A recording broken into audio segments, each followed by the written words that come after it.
Thank you for standing by, and welcome to the Dutch Bros Incorporated First Quarter 2025 Earnings Conference Call and Webcast.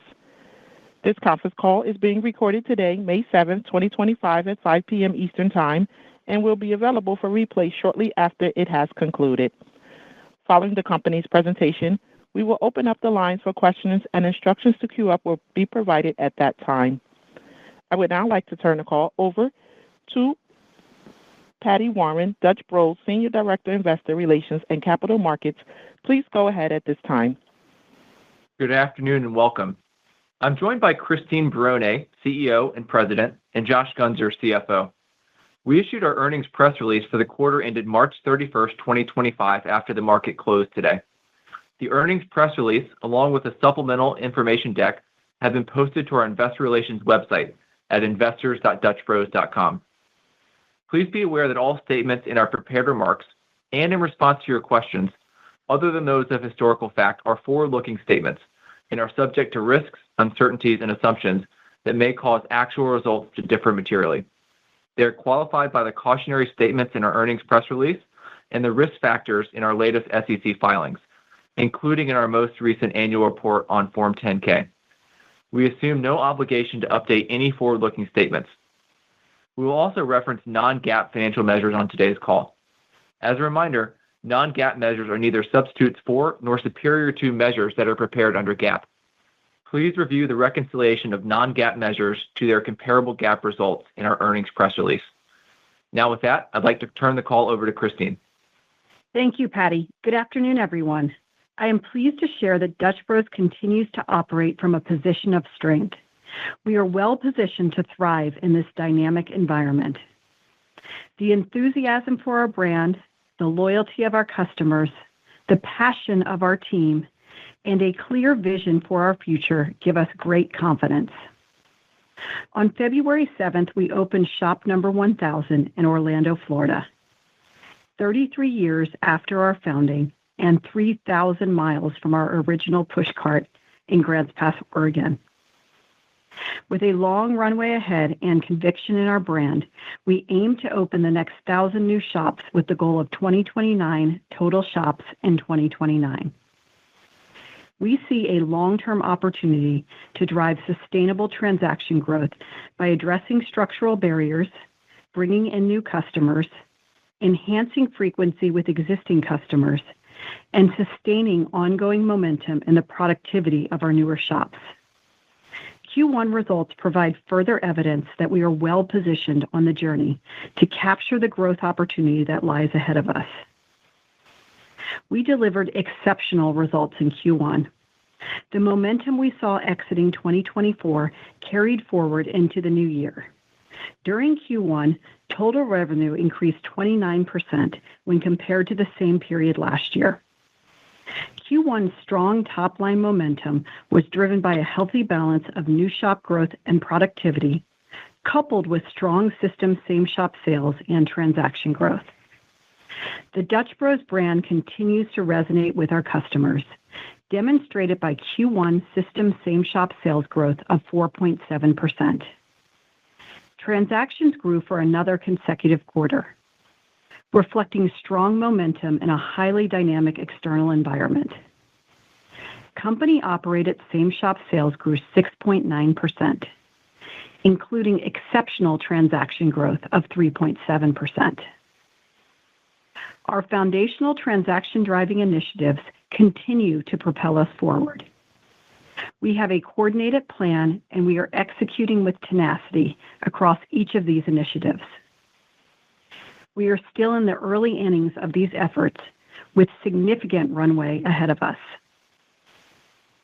We are seeing the benefits of order ahead, while successfully balancing transaction growth and ensuring customer satisfaction. These changes fit seamlessly in our current model, without negatively impacting operational flow. This initiative serves as a prime example of addressing structural barriers and driving success in a key area of opportunity, the morning day part. Our efforts are yielding not only revenue growth, but also strong adjusted EBITDA growth, which grew 20% as compared to the same quarter last year. Now let's talk about the driving force and key differentiator behind our brand, the Broistas in our shops that serve our customers each and every day, and our HQ team mobilized to support them. Dutch Bros' exceptional culture, dedicated Broistas, and passion for superior service resonate deeply with our customers, setting us apart and widening our most distinct competitive advantages. This foundation is built with each Broista in our shops from coast to coast. From the very start of the onboarding process, our training and flow checks ensure every Broista is fully trained in our core anchor tenets of speed, quality, and service. A continuous learning playbook allows us to enhance the customer experience. Our shop growth is predicated on the readiness and capabilities within our operations teams. Field leaders are deeply ingrained in the culture, allowing us to create compelling futures for thousands of Broistas as they advance their careers with Dutch Bros. It is worth reminding that every new market begins with leaders from inside our system, bringing a level of engagement, experience, and consistency to the journey of new employees and new customers. Our current pipeline includes 450 operator candidates, with an average tenure of more than 7 years, ready to lead a market. As we shared during our Investor Day, this number has more than doubled since our IPO.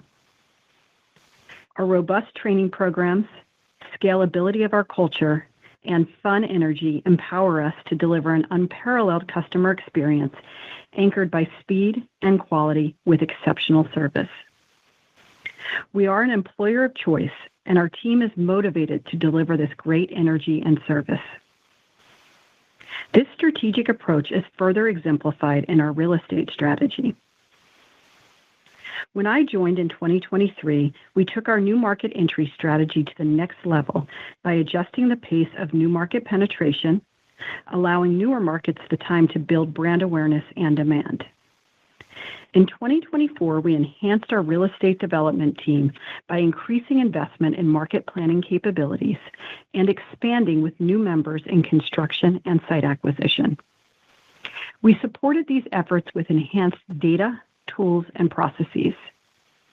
Actions such as these continue to deepen and widen Dutch Bros' competitive moat for long-term success.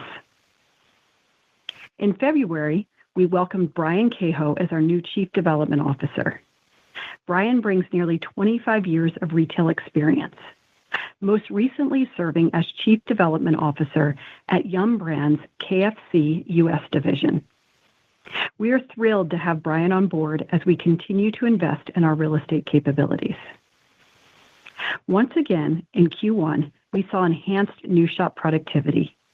This combination of investment in our real estate capability and paid media is driving this positive trend.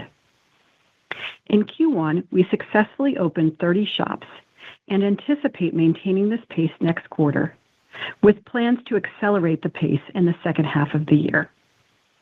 Our long-term real estate development pipeline is strong, giving us confidence to reiterate our expectation of at least 160 system shop openings in 2025.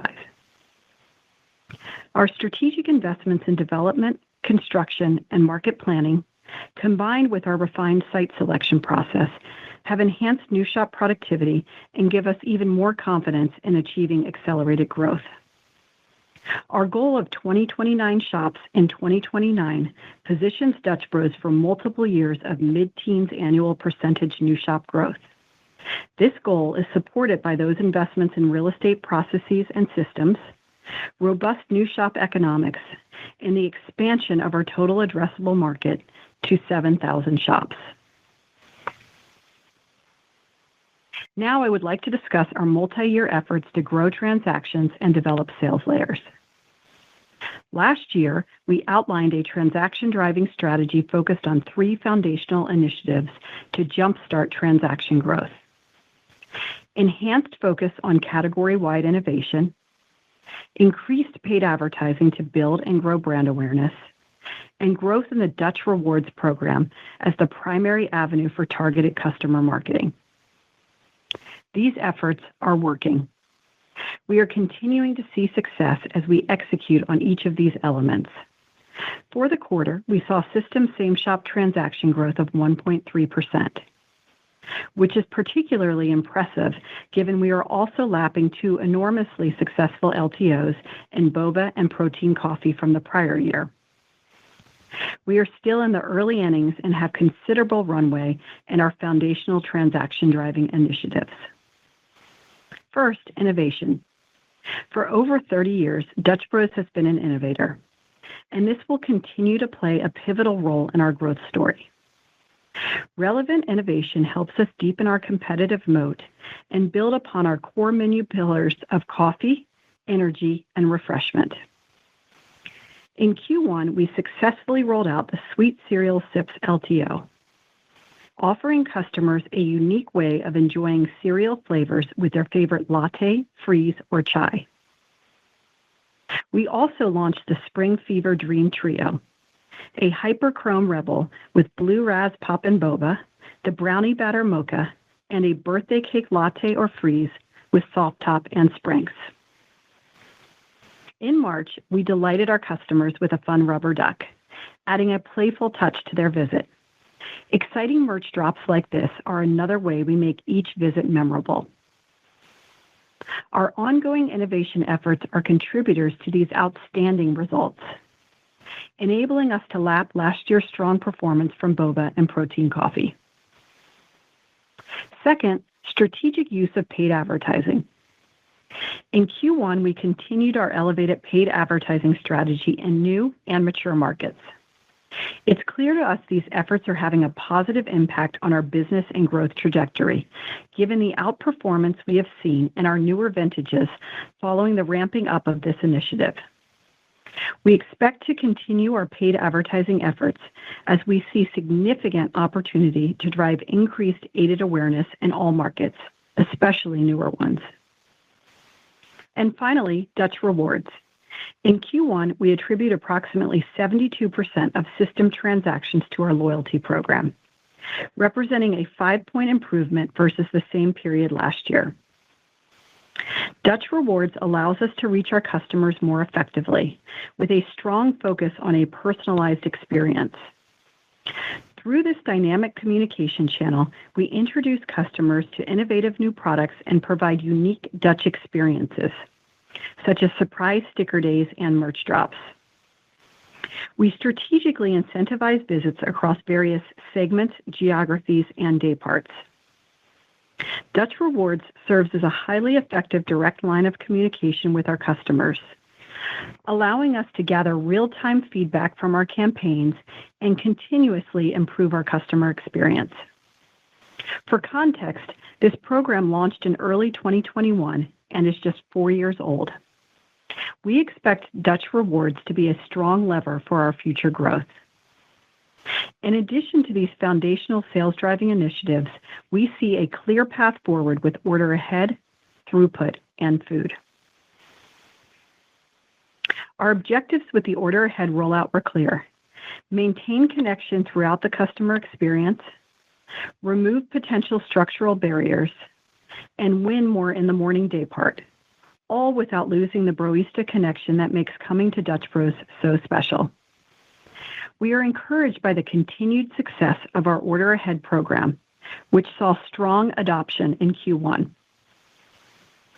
As of the end of the quarter, Order Ahead accounted for approximately 11% of transaction mix, representing a 3-point improvement versus Q4.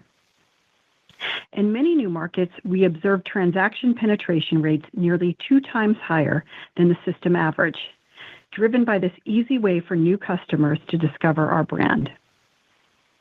Our Order Ahead thesis is playing out as anticipated at this early stage, with transactions over-indexing in the morning, a day part where many customers are more time-sensitive. This is encouraging as we recognize that at times we have long lines. Order Ahead also meets our need of increasing speed with better throughput outcomes, opening up the underutilized walk-up window channel. We are pleased by the initial throughput driving initiatives we have implemented, and they are already showing promising results. Our throughput work is focused on fundamental blocking and tackling, with an emphasis on specific actions to address bottlenecks, remove unnecessary steps, and elevate our productivity. Our objective right now is making sure that we have the right people in the right place, doing the right things at the right time to deliver speed and quality with exceptional service. At this early stage, our efforts are aimed at driving incremental throughput during peak hours because it is simple, clear, and measurable. We are challenging our shops to exceed their base targets, and early results from a small pilot have been promising. We believe this initiative will enhance our ability to improve speed of service across our shop base as we implement a set of simple and proven techniques. We are thrilled with the success of our limited food test launched late last year and are excited to continue testing and refining this initiative throughout 2025. Building on the success we are having with our Order Ahead initiative, we believe food can generate incrementality in the morning daypart and drive frequency. Our approach to this test is both strategic and deliberate. We recognize the potential multi-year growth opportunity with our current food mix at less than 2% of sales. Our goals for this test are clear. Maintain existing high levels of Broista job satisfaction, continue to support throughput efficiency, minimize complexity, and offer a targeted assortment that allows us to satisfy our customers' craving for food while capturing incremental beverage opportunities. The pilot test has informed our decision to now offer 8 SKUs, including 4 hot food offerings. With the completion of an initial pilot, we recently expanded this initiative from 8 to 32 shops. Looking ahead, expanding the food test pilot is a crucial step towards a broader test and rollout, anticipated to occur throughout 2026. This expansion aims to reach a wider potential audience and positions Dutch Bros more competitively in high-value, routinized beverage occasions. In closing, momentum in the business is strong, and our strategies to build our business are working. We have the most passionate people who are well-positioned to succeed and grow our brand. We have top-tier growth that we see sustaining well into the future. In Q1, we delivered 29% year-over-year revenue growth and opened 30 new shops. We have a multi-year roadmap with visibility to the path ahead. Our foundational transaction-driving initiatives are working, and we have clear plans on Order Ahead, throughput, and food. Our real estate strategy is working, and we are building momentum. New shop productivity is strong, and system-wide AUVs were $2 million. We have enormous confidence in our future, anchored by our passionate team, our loyal customers, and a clear roadmap to grow Dutch Bros. Together, we are poised to achieve remarkable success and drive our vision forward. With that, I'll turn it over to Josh. Thanks, Christine. I'll provide a recap of Q1 results and a view of our outlook for 2025. Our Q1 performance has reinforced the confidence we have in our growth prospects. First quarter revenue was $355 million, an increase of 29%, or $80 million over the first quarter of last year. We opened 30 new shops in the quarter, of which 25 were company-operated, bringing total system shop count to 1,012 shops. We expect to open approximately the same number of shops in the second quarter before accelerating throughout the back half of the year.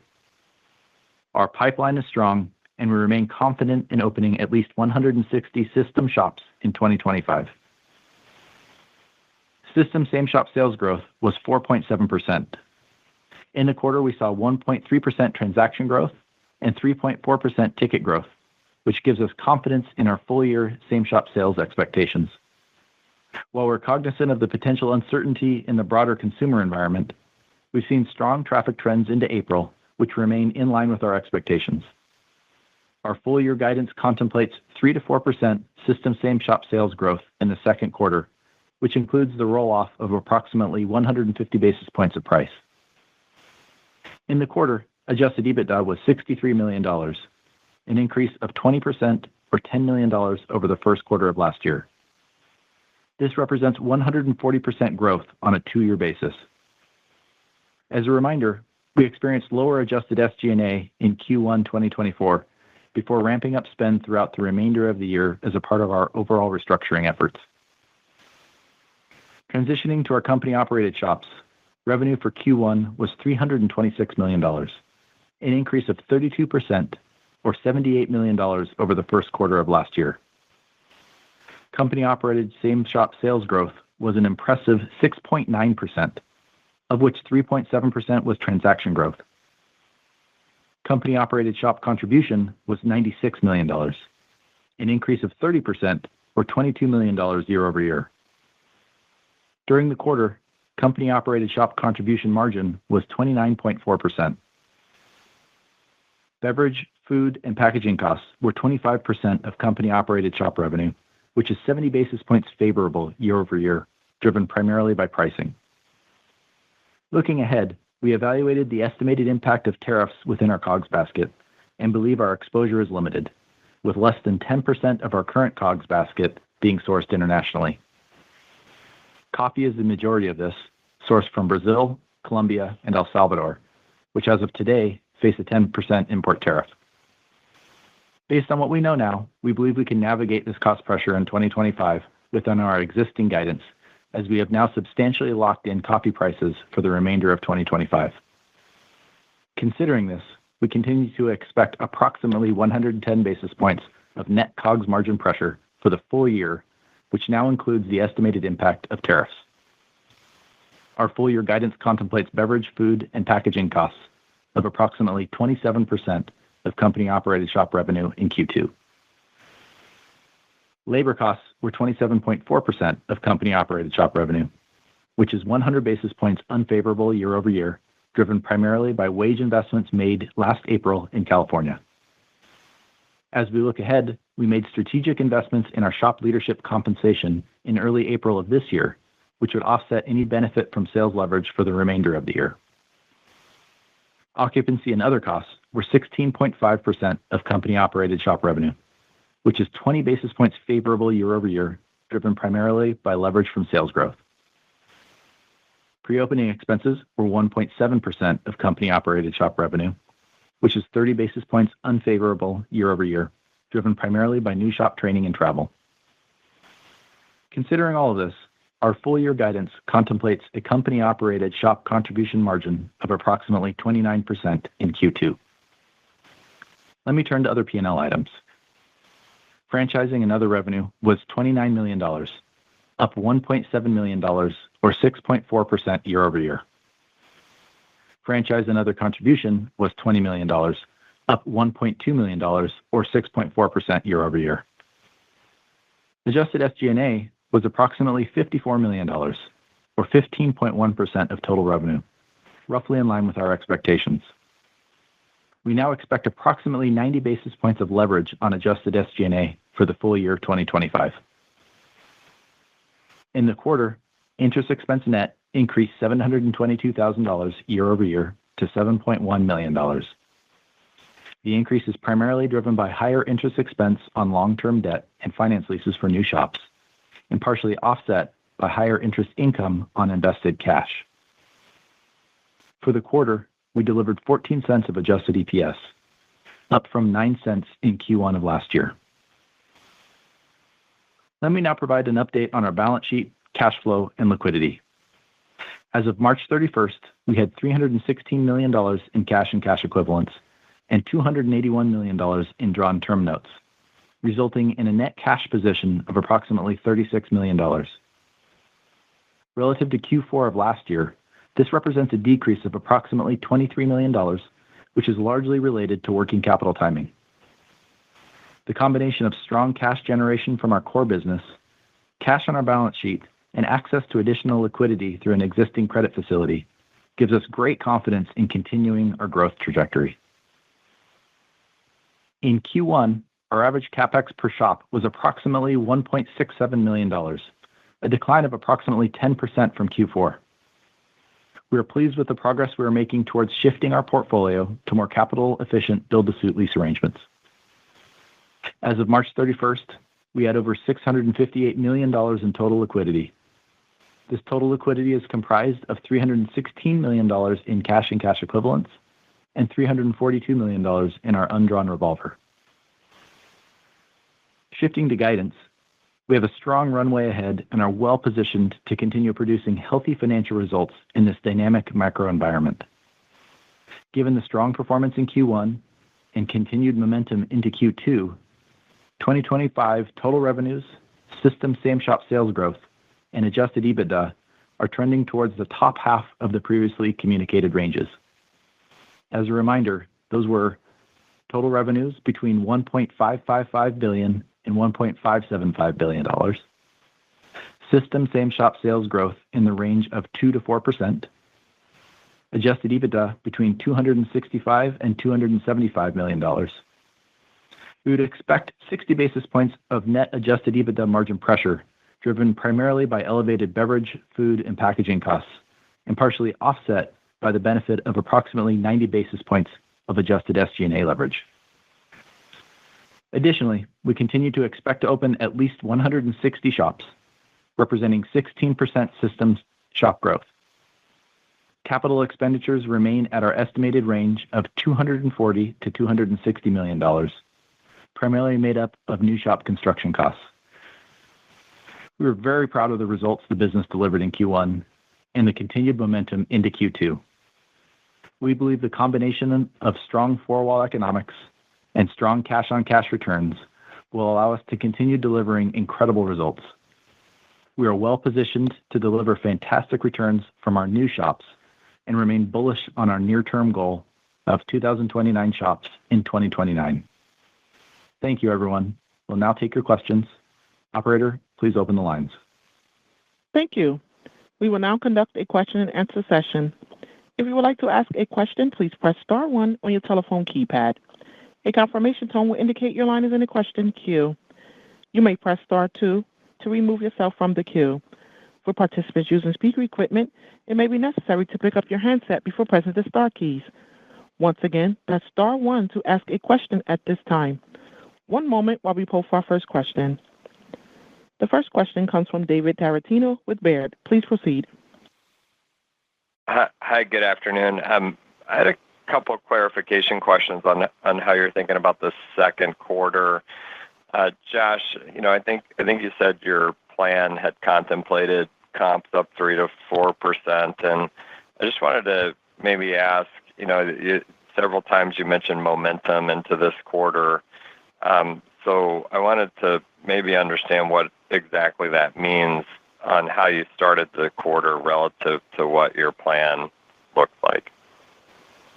Yeah, David, thanks for the question. Yeah, we're feeling really good about the momentum, as you pointed out, into Q2, really coming in line with our expectations. The piece I'd remind is, as we think of our roll from Q1 into Q2, is we are rolling off about 150 basis points of price coming into Q2. So like I said, feel good about that traffic trend continuing into Q2 and really sticking in line with our expectations.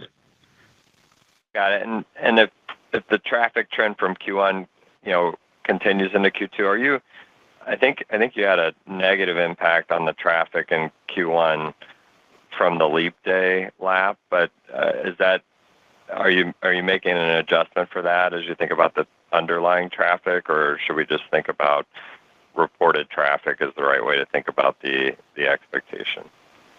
Yeah, we are making an adjustment for that leap day. So thinking through the kind of the normalized run rate trend there is what we're seeing continue into Q2. Yeah, we're feeling really good about the underlying traffic and what it's looking like in the early part of Q2. Excellent. Thank you very much. Thank you. The next question comes from Brian Harbour with Morgan Stanley. Please proceed.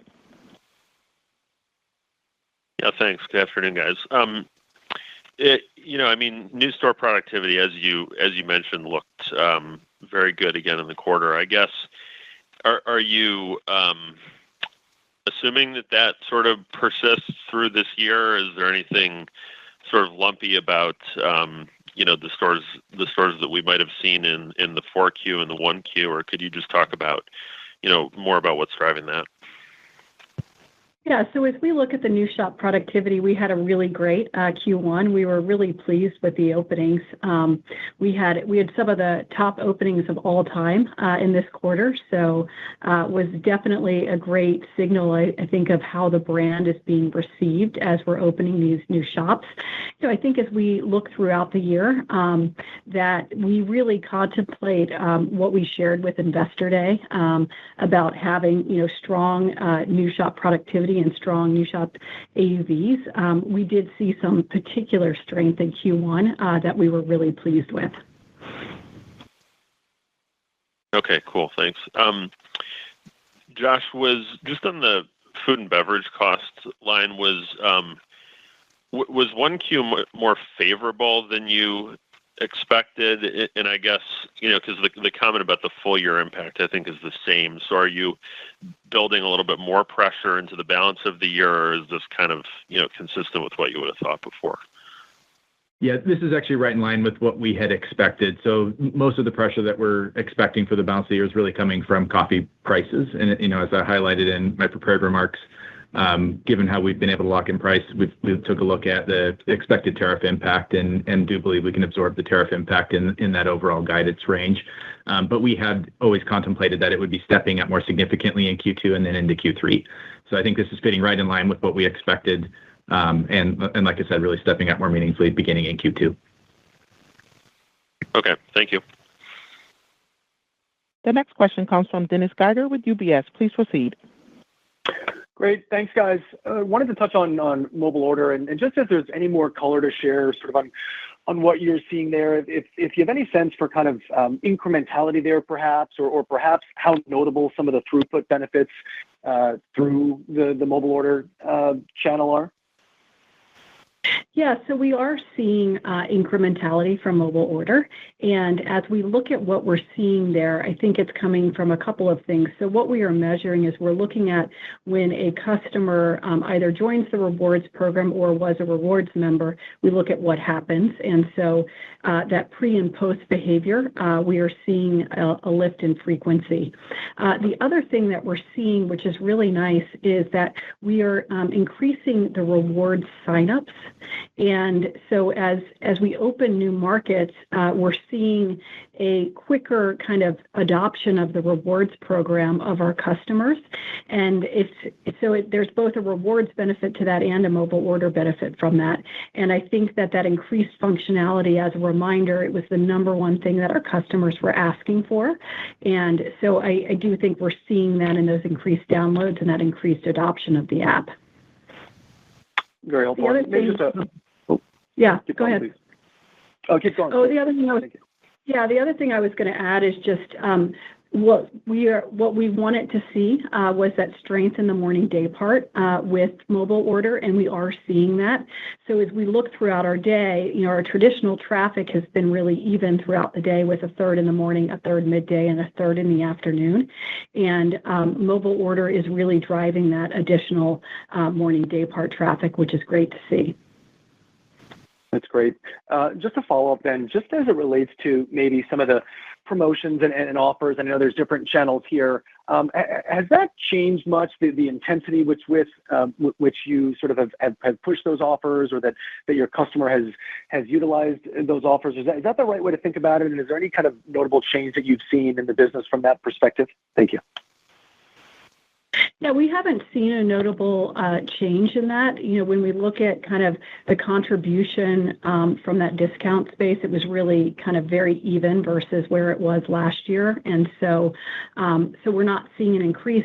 However, what I would share is I think our sophistication of how we are making this offer, is how we're thinking about points, that has increased. So I think that although we are not kind of spending more to get there, we are seeing kind of increased efficacy from our efforts. Great. Thank you. The next question comes from Andy Barish with Jefferies. Please proceed. Hey, good afternoon, guys. Just wanted to get the sense of labor, Josh. I know first quarter was still absorbing California. Is the understanding that you'll kind of be flattish going forward and that, some of the shop leadership investment should be offset by some of the same-store sales leverage? Is that what you were kind of implying year over year going forward? That's right, Andy. Yeah, I mean, like I said, we made some smart investments in our shop leadership at the beginning of Q2 here, and we would expect that to offset in the labor line what otherwise we'd see for sales leverage. So. Okay, and then just on coffee costs as it all kind of rolled in, and I think you guys were sort of modeling off of sort of somewhere around $4 on the C. Is that kind of where things wound up as you finished up locking for the year?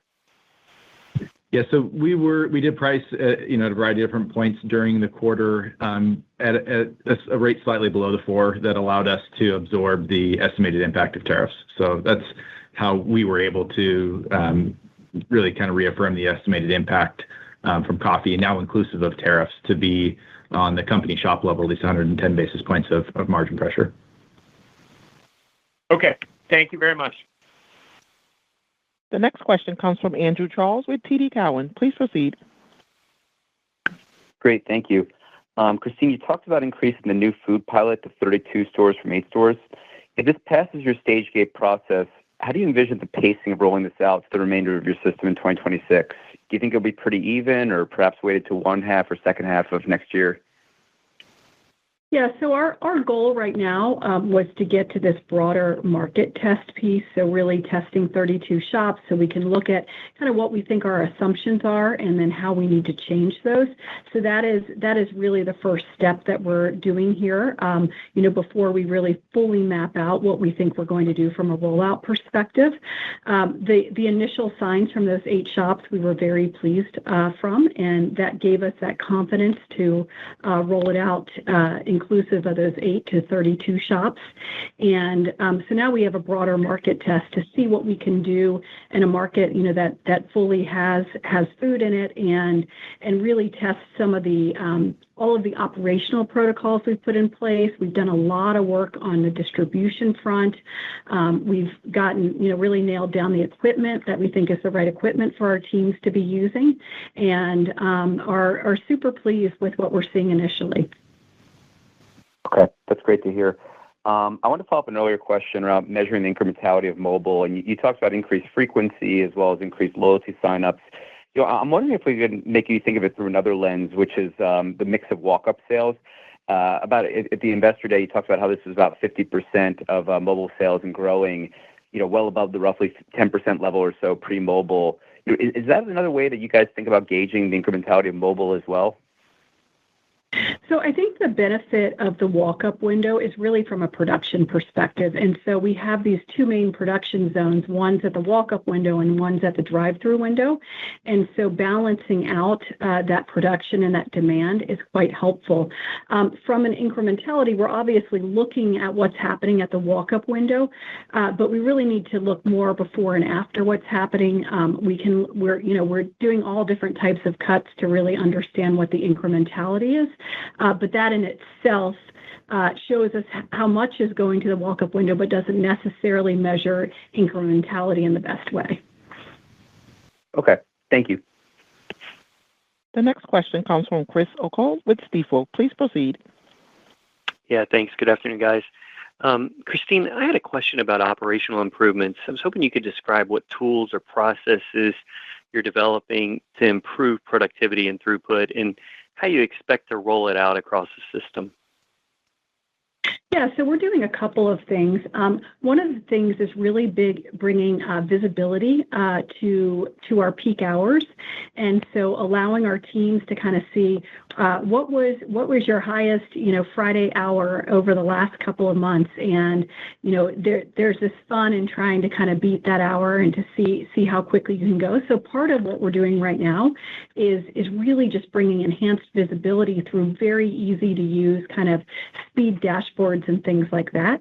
The other piece we're doing is we're working with our teams so they can kind of identify where there might be bottlenecks in their shops.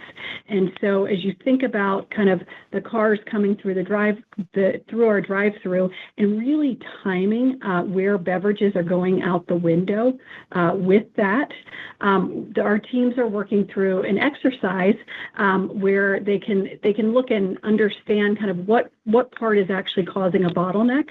And sometimes that's unique depending on the shop itself or the makeup or the way that traffic might arrive with a red light, things like that.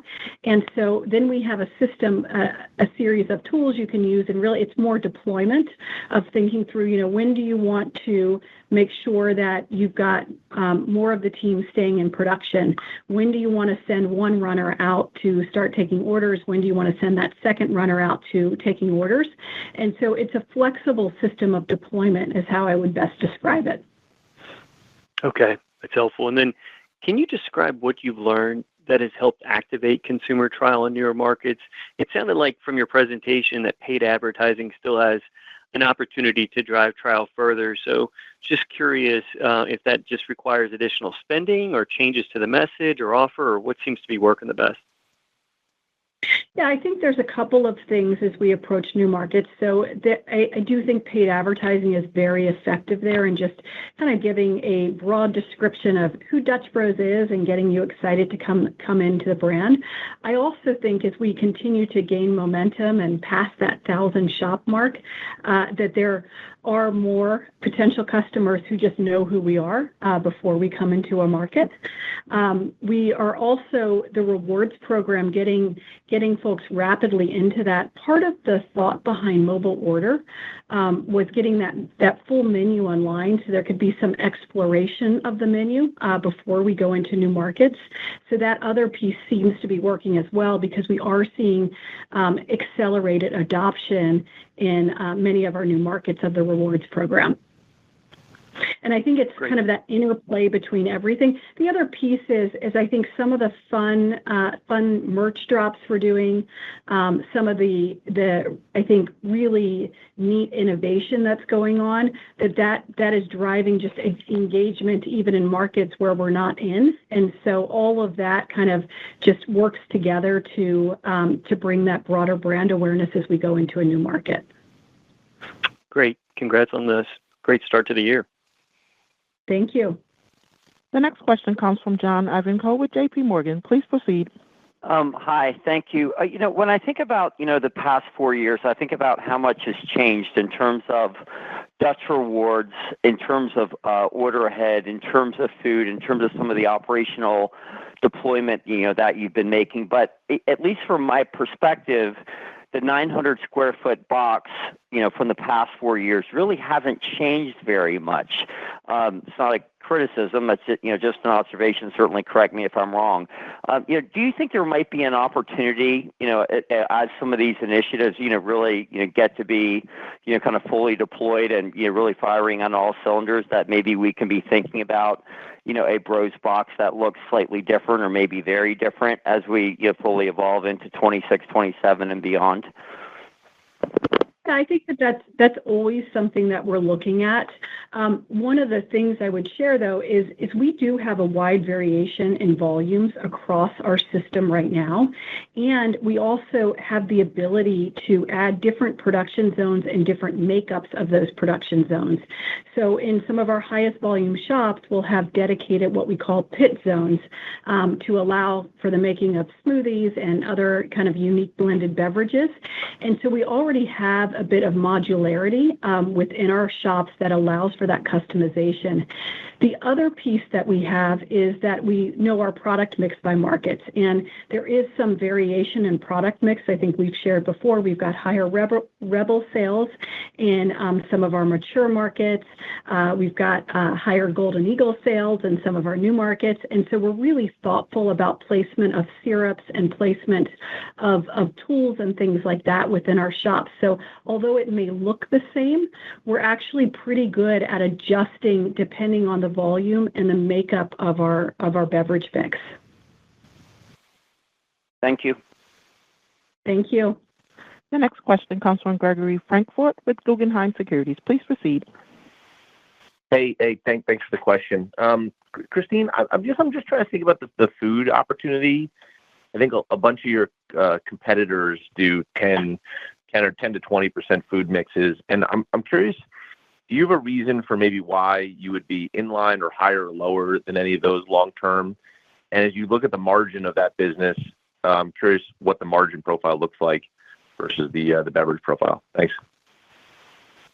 Yeah, I think as we really kind of launch more fully into a food business, we're being very thoughtful about kind of what the strategic intent there is. And it is really to capture additional beverage opportunities. And so what is the lowest amount of complexity kind of required to capture those beverage opportunities? So I do think that, compared to potentially others out there, we're thinking about this limited SKU count that's really going to help us, manage throughput, manage the complexity in our business, but still provide some of those really important hot protein options in the morning that drive those routinized beverage routines. So I think that as you look at that, we're really thoughtful about exactly what we want the food program to do, and feel that we've landed in a good place to kind of fulfill that strategy. And then I think you asked a question too on the margin side. So on the margin side, because there are fixed costs within the business, that although food margins are a bit lower than beverage margins, overall it actually plays out quite nicely. And then if you add into that there's this incremental beverage opportunity that goes along with the food, we're actually excited, quite excited about what this could do from a business perspective. Thank you. The next question comes from Sara Senatore with Bank of America. Please proceed. Thank you. I have two questions about mobile order. One's really just a clarification. The clarification is, I think, Christine, you mentioned increasing frequency. Do you see higher check too? I know you referenced kind of menu discovery, and I wasn't sure if you were getting benefit from that with the order ahead, or sometimes you see the opposite just because it creates sort of higher frequency and maybe a little bit less spend per visit from your regular. So I guess that was the clarification if they're seeing implications for check. And then, you mentioned it really benefiting the morning day part. Does that have any, implications for the demographics of your customer base? I just think, the sort of morning routinization, wondering, if the sort of younger SKU that you've historically had, if that changes that. So as we look at, I'll answer the younger first. I don't think that what we're seeing right now is any difference there. But that's something that we'll continue to look into. I think we actually have a customer base that spans across different demographics. We do happen to resonate quite well with Gen Z, but I don't think we're seeing something there. And then on the check makeup piece for mobile order, we do typically see that the items per transaction, so the beverage makeup is a little bit lower in mobile orders, which makes a ton of sense that they're more in the morning day part. You might be on your way to work, you're driving alone. So all of that kind of makes sense with what we thought we would see. The other piece is, I think, typically where folks might see that checklist is when you have things like food. And so that actually over time, could change as we broaden our assortment. Thank you. Thank you. The next question comes from Jeffrey Bernstein with Barclays. Please proceed. Great. Thank you very much. Christine, I had more of a macro question for you. You mentioned that the brand can thrive despite the dynamic environment that is contrary to obviously some peers, and I think it's contrary to the long-held view that a beverage-led concept which targets a more modest income and a younger consumer is perhaps more vulnerable to a slowing macro. Obviously, you have lots of idiosyncratic drivers and initiatives right now, which are allowing you to put up these strong results. So I'm just curious your thoughts on that perspective, that a brand like yours might be more vulnerable to a slowing macro that we might be entering into now. And then I had one follow-up. Yeah, thanks, Jeff. I think from what we are seeing, Q1 was super strong. Q2 is off to a great start, and we are looking at this from multiple different dimensions, and are really seeing strength across the brand. I think that we are just rooted in an excellent value proposition right now, so we continue to look at that and see how the brand is resonating with customers, and all of those things, really give us confidence in what we're seeing right now, despite what we're hearing and in the broader macro environment. I do think too, we are in this unique position in that even with things like innovation and Dutch Rewards and the paid advertising, that we still are kind of peeling the layers back on that and driving the efficacy across those programs. So I think that, and then, being able to layer mobile order on top, and then, going into 2026, being able to layer food on top of that we do think we are in a unique position in this environment. No doubt. You definitely have those idiosyncratic drivers. And then just my follow-up is on the CPG channel. I know you dropped that news at the Investor Day. Just wondering if there's any incremental color you can share on your vision for Dutch Bros within the CPG channel, or whether or not it's just kind of more of a longer-term view, but not much has been formulated just yet. Thank you. Yeah, so thanks. On the CPG, we are excited about that opportunity. It is more of a longer-term opportunity. As we, look into next year and think about the strategy behind this, it's that, as we did a lot of research with our customers and contemplating this idea, it really does appear to be a separate occasion. And then I think there are broader opportunities to drive brand awareness in being in both places, and so having these two channels. And so that is one of the things that as we continue to grow this brand, that beverage is such a frequent occasion that the more that you're reminding of your brand, we think that there could be some great benefit there. And as a quick reminder on this, it's a licensed deal, so it's a light touch from our perspective, but we feel it will be an important part to grow the brand as we grow.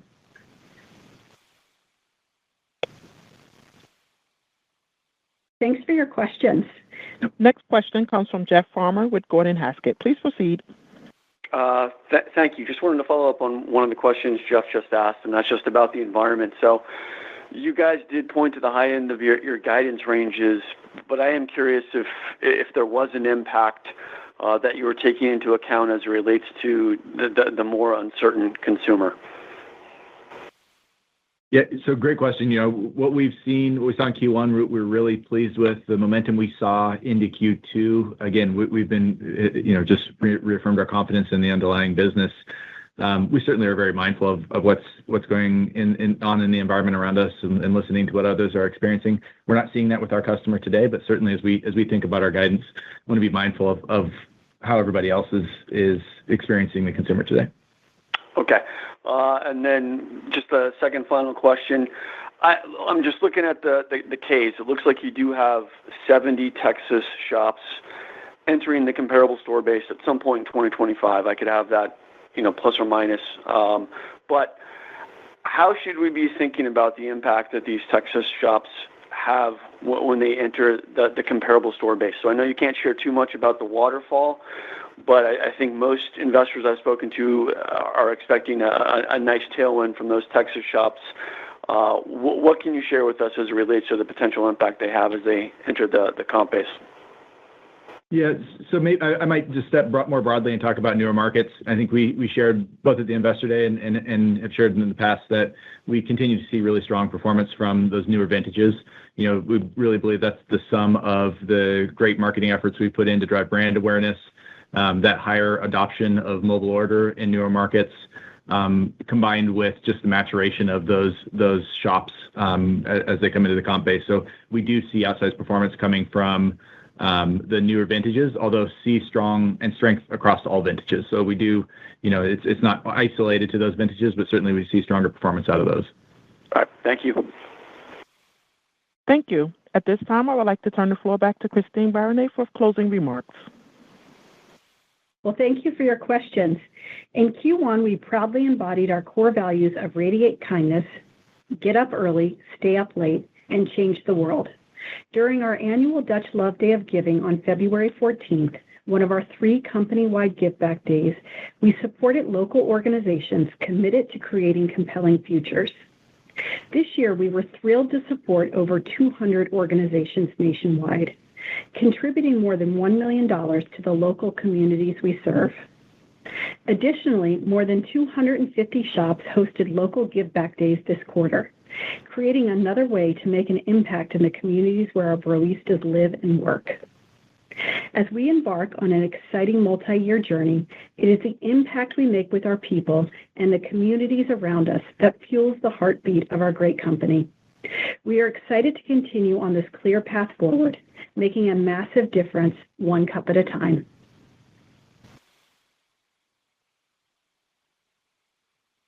Thank you. This does conclude today's teleconference. You may disconnect your lines at this time.